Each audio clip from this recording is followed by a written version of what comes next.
Here we are at Barrett-Jackson, and it's my job to find the guy that knows the most about these cars so that we can all learn something. Happens to be my friend Joe Petralia here. You may have seen him on Discovery Channel.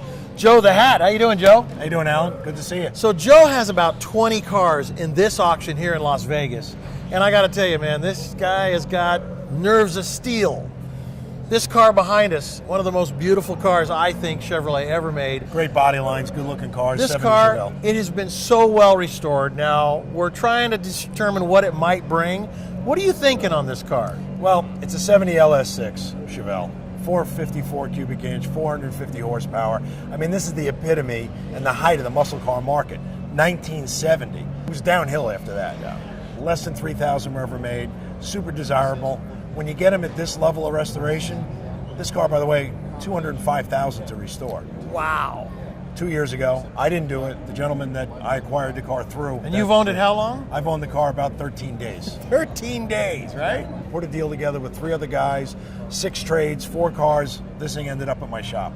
So he's got over 200 grand in it. I mean, you could get fanatical. It probably is as pretty underneath as it is on the outside. The bottom of the car is as nice as the top of the car, completely detailed, as new. And really, this is the right way to buy a car like this. At Barrett-Jackson, somebody spent a couple $100 grand. Or you think it's going to bring 100 or more? I think realistically, the way this market is, it's not going to bring what he's got invested into it. And I knew that going into it. I got the car at a really good price. You'd probably kill me if I told you what I have into the car, but it took a little horse trading to make it happen. The bottom line is, at the end of the day, I think this car is going to do a 6-figure number. If I had to give you an estimate, I don't like to hex myself, I'm going to say 100 plus. Okay. My first car, one of my first muscle cars, was a Chevelle. I had a 66 Chevelle. Is there a certain year that is the most desirable? Generally, in the hobby, the most desirable is 1970. The last year for the highest horsepower was the biggest horsepower, biggest motor you could get. After 70, the LS6 went away.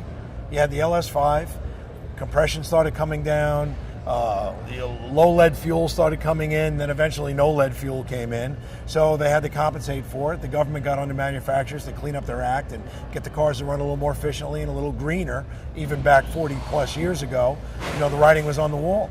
So to give you an idea, this car went from 450 horsepower in 1970 to the last year SS, which was 1973, which you could get a 454 in it, but it was somewhere down around 200 horsepower. Oh, so the car got whacked, 250 horsepower in a 3-year period.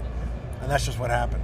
Well, the 70 Chevelle is one to watch. Obviously, if you own one, you may want to call RPM, Rare Performance Motor Cars, Joe Petralia. And this guy right here is the guy that knows what it's worth, and he knows whether or not he should buy it and bring it to Barrett-Jackson. Joe, we're going to see what this brings right now. Let's go. Let's see what happens at the auction block.